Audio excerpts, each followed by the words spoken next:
ಬೀದರ್ ಜಿಲ್ಲೆಯ ಭಾಲ್ಕಿ ತಾಲೂಕಿನ ನಿಟ್ಟೂರ್ ಗ್ರಾಮದಲ್ಲಿರುವ ಯಶೋಧ ಪ್ರಾಥಮಿಕ ಹಾಗೂ ಪ್ರೌಢಶಾಲೆಯಲ್ಲಿ ಶಾಲಾ ಮತ್ತು ಕಾಲೇಜು ವಿದ್ಯಾರ್ಥಿಗಳಿಗಾಗಿ ಮಾದಕ ದ್ರವ್ಯಗಳ ಸೇವನೆಯಿಂದ ಉಂಟಾಗುವ ದುಷ್ಪರಿಣಾಮಗಳ ಕುರಿತು ಜಾಗೃತಿ ಕಾರ್ಯಕ್ರಮ ಆಯೋಜಿಸಲಾಯಿತು.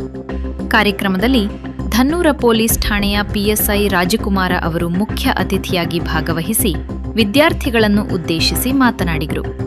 ಮಾದಕ ದ್ರವ್ಯಗಳ ವ್ಯಸನದಿಂದ ಆರೋಗ್ಯ, ಶಿಕ್ಷಣ, ಕುಟುಂಬ ಹಾಗೂ ಸಮಾಜದ ಮೇಲೆ ಉಂಟಾಗುವ ಗಂಭೀರ ದುಷ್ಪರಿಣಾಮಗಳ ಕುರಿತು ವಿದ್ಯಾರ್ಥಿಗಳಿಗೆ ಸವಿಸ್ತಾರವಾಗಿ ಮಾಹಿತಿ ನೀಡಿದ ಅವರು, ಯಾವುದೇ ರೀತಿಯ ಮಾದಕ ವ್ಯಸನಗಳಿಗೆ ಒಳಗಾಗದೆ ಉತ್ತಮ ಶಿಕ್ಷಣದೊಂದಿಗೆ ಶಿಸ್ತುಬದ್ಧ, ಆರೋಗ್ಯಕರ ಮತ್ತು ಜವಾಬ್ದಾರಿಯುತ ಜೀವನ ನಡೆಸುವಂತೆ ಕರೆ ನೀಡಿದರು.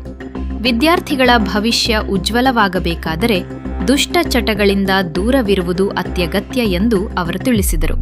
ಕಾರ್ಯಕ್ರಮದಲ್ಲಿ ಶಾಲೆಯ ಮುಖ್ಯ ಶಿಕ್ಷಕರು, ಪ್ರಾಂಶುಪಾಲರು, ಶಿಕ್ಷಕಿಯರು ಹಾಗೂ ವಿದ್ಯಾರ್ಥಿಗಳು ಉಪಸ್ಥಿತರಿದ್ದು ಮಾದಕ ದ್ರವ್ಯ ಮುಕ್ತ ಸಮಾಜ ನಿರ್ಮಾಣಕ್ಕೆ ಎಲ್ಲರೂ ಕೈಜೋಡಿಸುವ ಸಂಕಲ್ಪ ವ್ಯಕ್ತಪಡಿಸಿದರು.